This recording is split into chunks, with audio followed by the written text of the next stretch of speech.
Hola, soy Sandro Jiménez de nuevo. Bienvenidos a este segundo capítulo de su canal Colaboración dedicado al acompañamiento en el desarrollo de tesis de grado, sea de pregrado, maestría, doctorado y de procesos de formación en investigación. Este hará parte de un conjunto de capítulos que llamaré de fundamentación, es decir, muchos de los temas que voy a plantear el día de hoy probablemente van a tener capítulos de profundización ya mucho más especializados. Y en esos capítulos de fundamentación quiero, en cierto sentido, deconstruir premisas que de hecho se han ido acumulando a lo largo del tiempo y que creo que son muy problemáticas para la experiencia de un investigador en formación o para el proceso de investigación en general de un investigador en ciencias sociales y humanidades, como es el foco de este canal.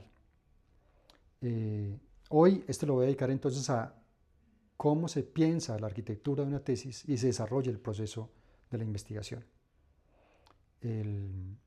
Muchas veces, como ya lo había mencionado antes, creemos que el formato define la estructura del proceso de investigación y el formato en que les piden un informe canónico de resultado de una investigación no tiene la arquitectura de un proceso, no da cuenta de la arquitectura del proceso de investigación.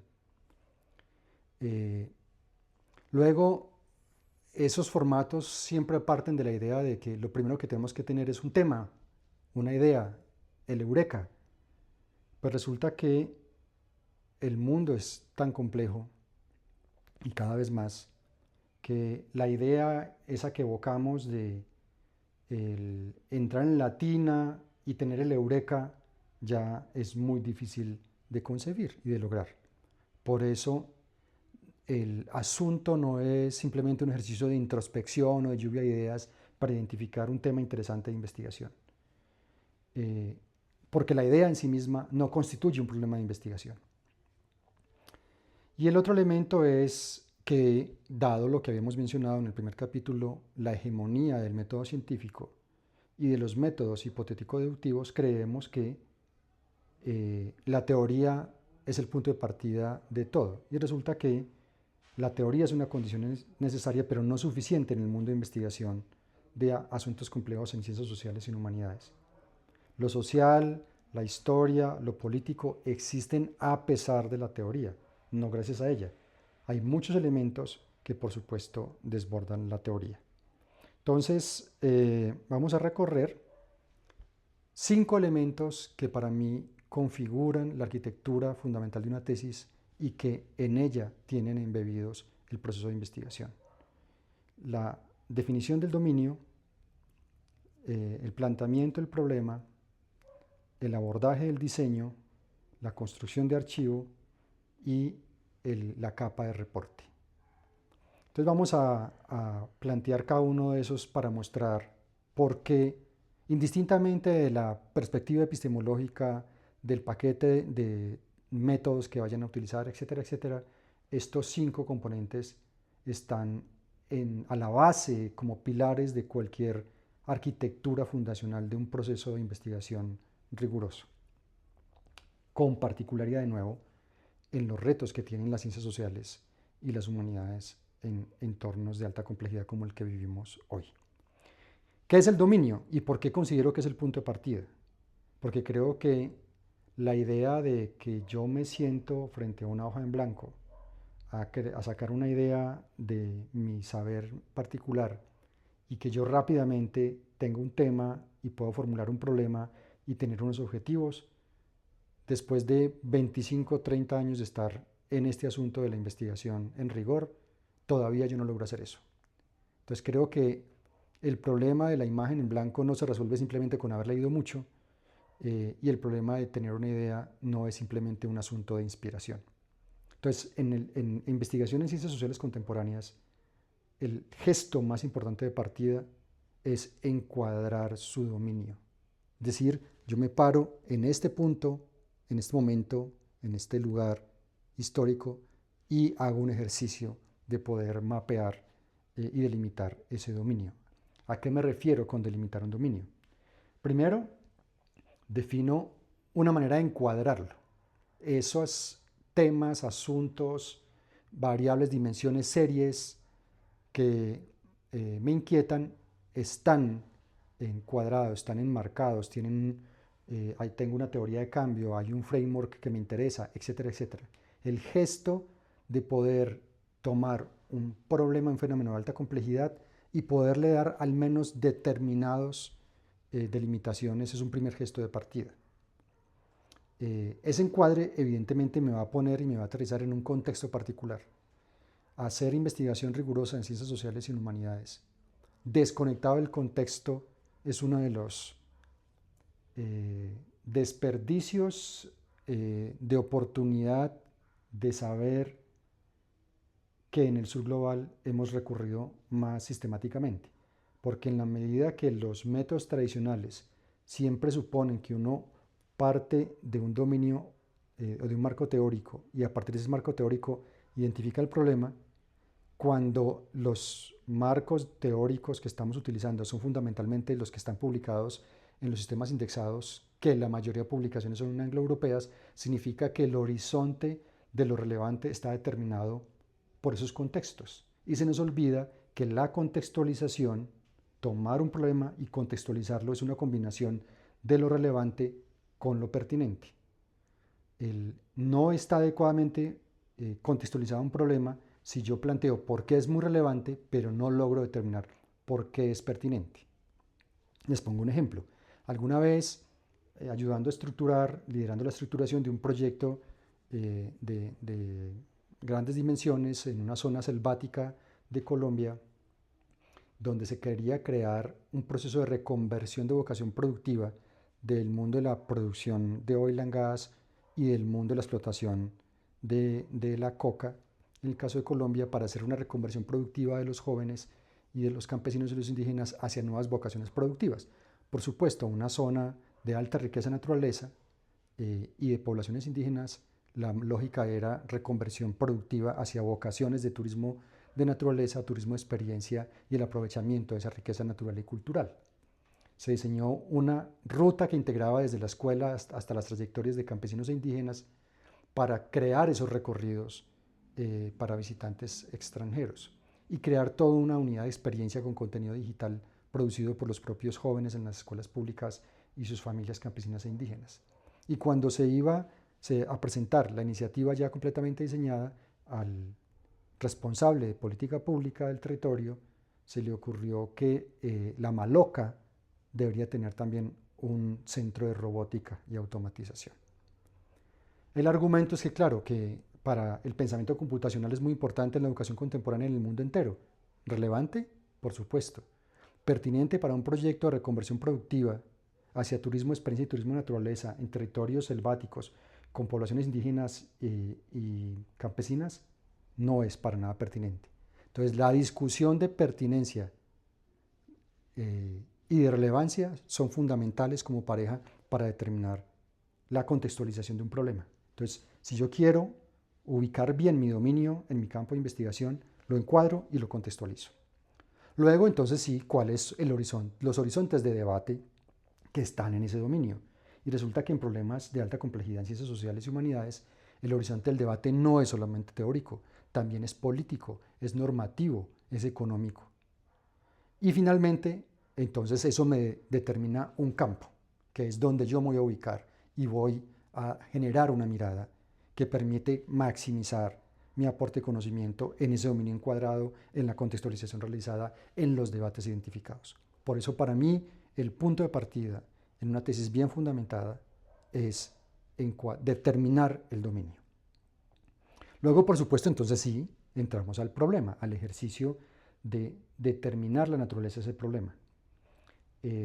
Como en investigación en ciencias sociales contemporáneas, no solamente la derivación del recorrido del estado de la teoría es suficiente, por lo que ya acabo de plantear, entonces hay elementos que son muy importantes para poder determinar la naturaleza del problema. Lo primero es que si es investigación en sentido estricto, si es una tesis de investigación en sentido estricto, digamos de nivel avanzado, maestría, doctorado, los problemas a abordar no pueden ser problemas estructurados. El problema de investigación es un problema no estructurado. ¿A qué me refiero? Un problema estructurado realmente es un problema de gestión. ¿Sigue siendo un problema? Efectivamente. pero se conocen las razones, existen los recursos teórico-metodológicos, hay demostración de que intervenciones con ese tipo de metodologías y técnicas son exitosas, pero el problema sigue existiendo. ¿Por qué? Porque hay problemas de gestión, de voluntad política, de acceso a recursos. A eso me refiero con un problema estructurado. Cuando yo planteo una investigación desde un problema estructurado, realmente no estoy haciendo una investigación, estoy haciendo un proyecto de intervención donde el informe final es una sistematización, pero no es una producción de conocimiento nuevo. El problema, cuando yo quiero hacer investigación para producción de conocimiento nuevo, el problema es ser no estructurado, es decir, no hay un acuerdo claro sobre la forma de abordaje. Los marcos teórico-metodológicos no son suficientemente pertinentes para poder dar cuenta de ese problema y no hay un consenso en la comunidad científica. Entonces, en ese sentido, uno de los elementos más importantes para determinar un problema, el primero de ellos es identificar dónde están esas rupturas en el acervo teórico-metodológico o las rupturas que están produciendo nuevos horizontes normativos, políticos o históricos en un contexto determinado. El segundo elemento es la discontinuidad. ¿Cómo es que a partir de una disrupción, un cambio significativo, una tendencia cambia dramáticamente? Como lo vamos a mencionar en distintos capítulos, el tema de la inteligencia artificial generativa en los procesos de formación y de investigación y de gestión de conocimiento, hoy por hoy es un tema absolutamente central. ¿Por qué? Porque cambia profundamente, produce un quiebre significativo en lo que considerábamos un campo completamente consolidado, produce una discontinuidad. Luego son el asunto de las emergencias, de lo inesperado, de aquello que rompe la tendencia, que generalmente ocurre cuando en determinados contextos sociales, culturales y políticos se producen choques o rupturas que van más allá de lo que históricamente había ocurrido. Por ejemplo, el ejemplo más contundente fue la pandemia por el COVID-19. No solamente por el asunto médico asociado a una pandemia global, sino por los efectos duraderos y prolongados en el comportamiento que produjo, por ejemplo, en el desarrollo de jóvenes adolescentes en esa época. Y luego, otra forma de identificar problemas interesantes es la mirada sobre los efectos. Los enfoques desde el método científico hipotético deductivo nos han llevado mucho a buscar la causa de la causa de la causa. Resulta que en entornos de investigación en situaciones de alta complejidad, identificar la causa primigenia es muy difícil. En cambio, cuando yo estudio los efectos de determinadas acciones, puedo encontrar perspectivas que son muy interesantes. Particularmente, por ejemplo, en el tema de mi tesis doctoral, en Colombia había un acervo muy grande sobre estudios sobre el conflicto y la violencia en Colombia, por supuesto, en ciencias sociales, era de esperarse, sobre las causas del conflicto. Mi tesis doctoral decidió estudiar cómo la gestión de los efectos creó formas particulares para entender lo social, lo estatal y lo subjetivo en las relaciones humanas en Colombia. Entonces, el rastrear los efectos son muy interesantes para hacer análisis, por ejemplo, de crítica pragmática, que luego lo veremos a profundidad. Listo, punto 2. Punto 3, el diseño. Me parece que arquitectónicamente, como pilar fundamental de una tesis rigurosa y de un proceso de investigación enriquecido, porque en el diseño es donde, lo habíamos dicho antes, se juega más a fondo la creatividad del investigador. Y de nuevo, el diseño no es simplemente escoger de una lista de mercados un conjunto de técnicas para decir que mi investigación, que es cuantitativa o cualitativa, se desarrolla con técnica A, técnica B y técnica C y para de contar. La construcción del diseño de la investigación es un aporte significativo en términos de producción de conocimiento. No solamente los resultados producen conocimiento nuevo, los diseños de investigación producen conocimiento nuevo. Y por eso es fundamentalmente tener claro cuál es la lógica que teje toda la estructura de su diseño metodológico, cuál es el proceso y la secuencialidad, por supuesto, porque sin ello, sin mi proceso y mi secuencialidad no es claro, explícito, rastreable, verificable por otros, pues significa que el nivel de rigurosidad de mi proceso no es el adecuado. El principio fundamental de la investigación rigurosa es que en las condiciones similares otros podrían obtener resultados similares a los que yo entregué. Por eso el proceso de la secuencialidad es tan importante. Luego sí, los métodos, evidentemente, los métodos son una respuesta lógica insertada en ese proceso de secuencialidad que yo he planteado. Y cuando digo los métodos, el plural tiene sentido, porque realmente yo armo una caja de herramientas metodológicas, no simplemente escojo un método para la investigación. Y fundamentalmente algo que encuentro que casi nunca declaramos es las contingencias. ¿Qué haces con el riesgo? Yo escribí un texto para una revista que no tengo acá, que está publicada en papel, se trataba cómo hacer etnografía en escenarios de crisis.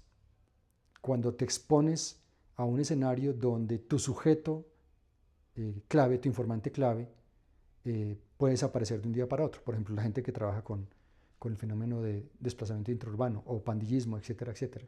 En escenarios de alta complejidad de violencia urbana, tu informante clave puede desaparecer por desplazamiento o por desaparición en sentido estricto de un momento a otro. ¿Y qué pasa con tu investigación? Entonces, el asunto de las contingencias y de cómo las gestionas es un elemento fundamental de diseño en escenarios de investigaciones en entornos de alta complejidad.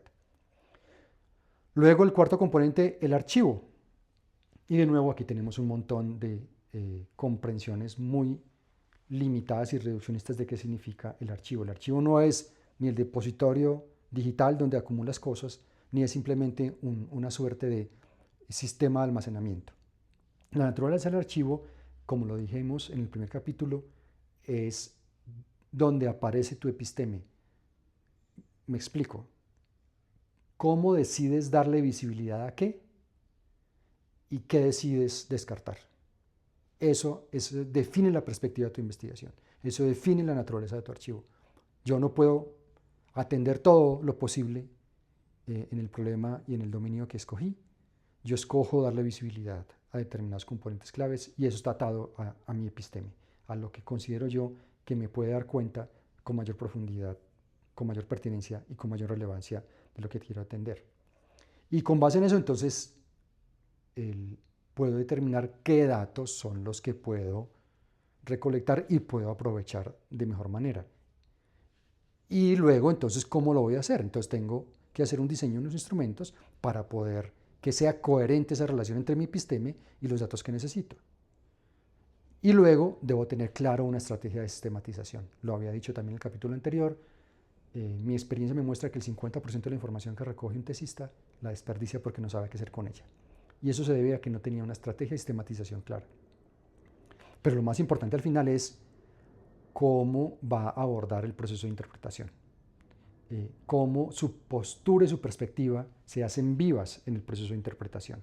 Y sí es interpretación porque en perspectivas de investigación en ciencias sociales en entornos de alta complejidad, el investigador juega también como actor, en tanto es él y ella o ella quien interpretan los datos.